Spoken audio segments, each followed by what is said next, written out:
Hello, welcome to the Art Room 301, and this week I'm going to let you know what we're up to. So we're going to start at the top with Advanced Art. They just started their new project, so we dove into architecture, and we're going to be learning about two-point perspective drawing. They had this overview worksheet that they've been working on. We went through a PowerPoint and learned about different architectural styles. We also honed in on Frank Lloyd Wright as our architect. So here they're labeling different architect styles. They're testing out some textures. On the back, they're deciding where they want to have their dream house be. So they're going to be drawing a dream house, where the location would be, and then kind of rough sketching. Last class, we sketched out and learned about perspective, learned about light source, and we're going to talk more and more about perspective drawing and light source. So they did some practice drawings. Their finished product is going to be a piece of paper about this size, good drawing paper. They're going to then sketch out their dream house. They will need to have 3 structures on their house, some windows, a door, landscaping. They also need to decide some sort of background, whether it's just sky or some sort of drawing. They also need to decide what materials they're going to use, if it's going to be pencil, chalk pastel, color pencil. How are they going to render their final piece? And then if they have not turned in their Elements and Principles poster, they can still turn those in, and if they haven't turned in their name tag, they can still turn those in. Now we're going to jump over to 3D art. We just finished up our 3D letters about us in the style of Brito, and they're turning out really great, and I will get a picture of the display case once I get that up. So we moved on to our next project, which is looking at pop art, and we looked a lot at like Claes Oldenburg, Wayne Thiebaud, Andy Warhol. We went through a PowerPoint presentation. Students were then tracking about what they learned about pop art, when and where it started, how it came to be, who were some of the main artists that were there. They also needed to write down the steps to the project, and so we are creating sweet treats inspired by one of my favorite ice cream shops in Portland, Ebb and Bean. They have an entire wall that is done in paper mache sweet treats. And so we are making these giant, grand ice creams. They can choose what kind of cone they want to use, or an ice cream sundae, or a popsicle ice cream bar.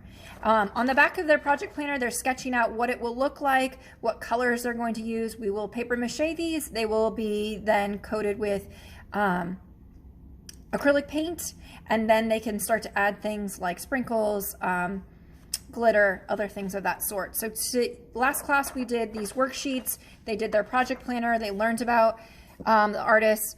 They today started constructing. Here's my example of the ice cream cone. So we just started making them out of cardboard. Here is a student example of their sweet treat of the popsicle. They did with a little bite taken out, which is super cute. So next class we're going to get messy, and we're going to paper mache these up, and they're going to look really awesome. Then next week we can go forward on painting them. In 6th grade, we are learning about line, but we're also kind of tackling shape and color at the same time. So we had a discussion about different types of line. We also talked about what a continuous line means. And so we are creating these drawings that are made with one line, but using various lines to fill up the space. We're also using some math skills in rulers, about 1/2 inch and 1 inch borders. So we did a smaller example that was with a 1/2 inch border, and this one is with a full inch. And so students are getting those ruler skills of measuring and then trying to keep their design within that frame. They then need to incorporate at least 3 shapes. This one I know has 4, but it's just an example. So they are then drawing 4 shapes on top of their lines, and then they're coloring in those shapes, as you can see close up here, with 3 different colors, and those colors cannot be next to each other. So once you color one color, you have to choose a different color next to it. And then it creates these smaller, intricate shapes inside. They are really working hard on those and planning. And then exploratory art, we are studying a Japanese art form called Notans, and it's kind of the balance between positive and negative space. We also look at balance, and we talked a lot about symmetry, so asymmetrical versus symmetrical. And we went through an entire PowerPoint.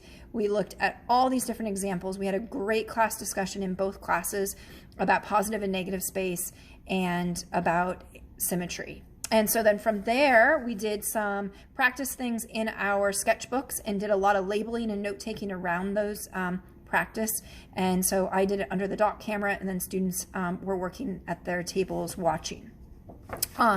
Then last class, they started their own, and so they got pink paper, which is representing the symmetrical, and so they get 1 square, and they have to then make it symmetrical so it's equal on both sides and top to bottom, and they are cutting out shapes on the edges and flipping them out, and then cutting shapes within those shapes and flipping them back in and creating these designs.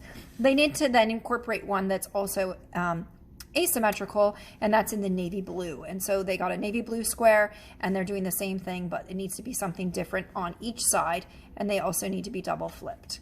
And then their final, which they will start the next class and work through till Friday, is going to be a black and white Notan. So much larger, higher contrast, and their design, they get to select if they like to go with symmetrical versus asymmetrical. They need to have now 2 images on each side of their piece of paper, and they need to incorporate double flips and even a triple flip or more. So they're just building on the skills that they've learned and incorporating that into their final. They'll have some writing pieces on this as well on their grade slip, indicating to me their knowledge about symmetrical versus asymmetrical and positive and negative space. I also took pictures of all of the whiteboards, and so I'll get those attached to the end of this video. Lastly, I want to talk about Skyward. So I put grades into Skyward, and if you go on and look, you will see that the name tag project is listed multiple times. So because the class is standards based, the projects have multiple standards connected to them, and so they are coded with the standard code. And so it will say name tag like 4 times into Skyward, but each of those stand for a different standard. So if you click on the art grade, it should pull up all of the standards, and you can see where your student is at for those standards, and if they're turning in their assignments or not turning in their assignments. The other thing that I want to indicate is that their overall grade for the class is accumulation of all of those standard scores together. And so please don't look at the, I mean, you can look at it, but please don't be overwhelmed by the percentage, because the percentages are going to be skewed, because I had to make the 4 and the 3 and the 2 and the 1 a wider range of percentages. And so it might say you have a 75% in the class, but really you end up having a B+. So it's to the advantage of the students. They have a higher score, but it's just how the percentages show up onto the Skyward. So if you're looking at where is my student at, look at their standard scores. So look at the 1s, the 2s, the 3s, the 4s, and then you can also look at their overall grade. I hope that I'm able to get some verbiage about this clearer out to parents and students. I've been going over it in class with students and showing them Skyward.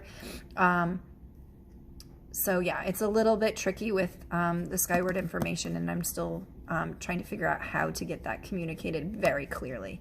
But if you have questions, you can always email me. I hope you guys are having a great week. We're doing great here in the art room, and thanks for watching. Bye.